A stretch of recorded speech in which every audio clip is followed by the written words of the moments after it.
for my sports gamblers, right? We were talking about the Adin Ross fight that just went on, or not him fighting, but the list of fights that he had going on. In the end, in the main event, Ray J gets knocked out, stands up, gets beat, and then now after the fight, we get a bit of a peek into how all of this ends up getting set up and probably or allegedly what's going on behind closed doors. Yo, I thought we had a plan. I don't want to say too much because I don't want to get nobody in trouble, but damn, my nigga. We took a L tonight. Money we lost. Nigga. He gets up and he's talking to the dude he fought, and he like, you know how much money we just lost? Like, I can feel the seriousness in his voice, like, where we just took an L, signaling to me or most laymen's that there maybe that fight was scheduled to or supposed to, in agreement between them, go longer than it actually did. Maybe he wasn't supposed to actually knock me out. It seems also that maybe because of the amount of money that Ray J is talking about they lost, that he may have bet on the fight himself. I mean, for whatever reason he thought it was a for sure thing, of course he would bet on himself. The way that boxing matches go is that you get paid an amount if you lose, and you get paid an amount if you win. Right. That's how the purse is won. There is no, oh, if I get knocked out in the that's a parlay. I am going to say this as softly as I possibly can because I'm mostly talking to grown men. I know when we're talking about sports gambling. So if you are still taking your hard-earned money and betting on sports productions led by Adin Ross, I want you to go to your Cash App right now, put the amount as high as you possibly can get it. I want you to type in at Marcus2Raw, and you just send all that shit here. Because I promise you that we will do more with it than you currently are. Yeah. We will make something happen of it that you can actually be proud of. Promise you that. This shit is so much bigger than just degenerate characters like Adin Ross, basically stealing money from people. Yeah. Right? But it's just basically stealing money from people. This expands so far out into what has become a bit of a scourge on us, I think. People convinced that they can fill in gaps in their income with sports gambling.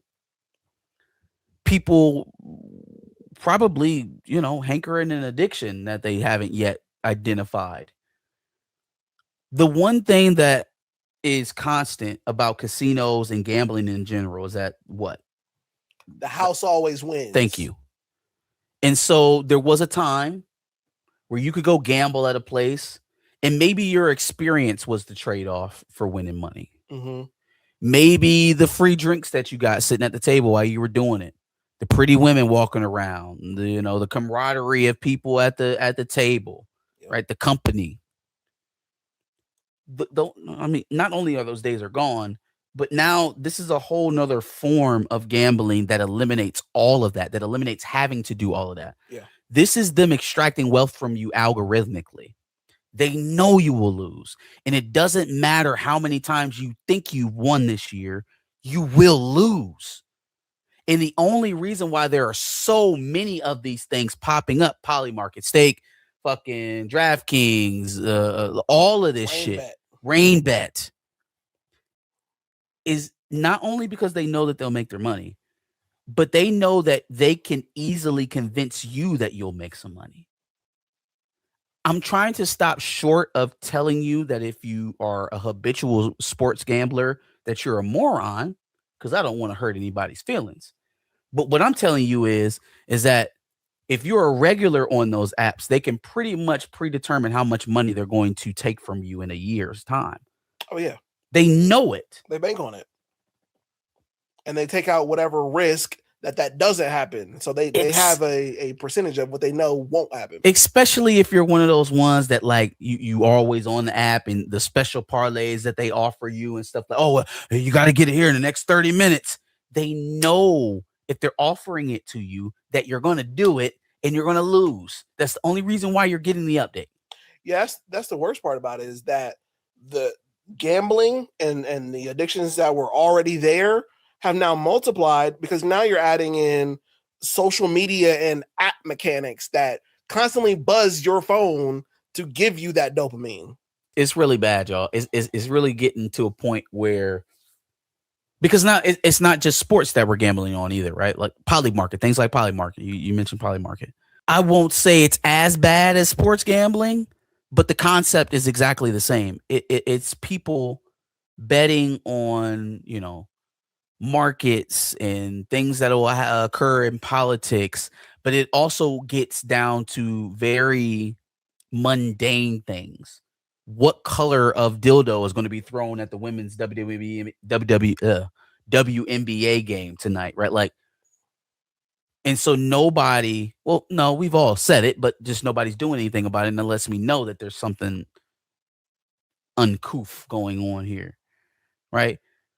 When we understand that millions of dollars are being bet on whether or not a certain color of dildo is going to be bet on the floor, that stops exactly who from buying the color of dildo and cashing out. If you work in the government and you happen to know something that's going on in terms of military action or policy ahead of the public, and then somehow you have a tens of $1 million windfall from the Polymarket, am I not supposed to associate that with your job, or we're all just going to shut our eyes while they extract even more wealth from us?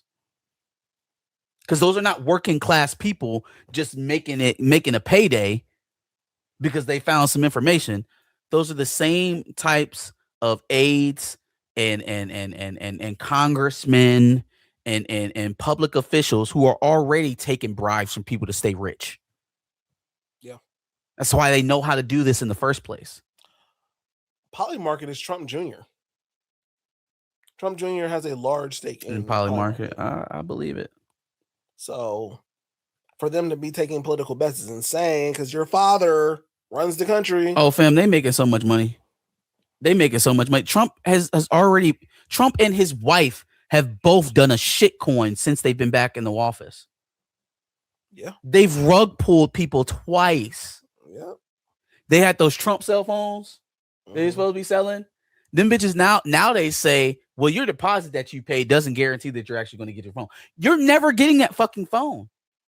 It's never coming. You just gave him money for no reason. If you are going to give this man money on the promise that you're going to get some golden shoes or a golden fucking cell phone from him one day to be determined later, just send it to me next time, bro. I'll say thank you at least. I'll send you a message back and be like, thank you. Trump ain't never said thank you. Facts.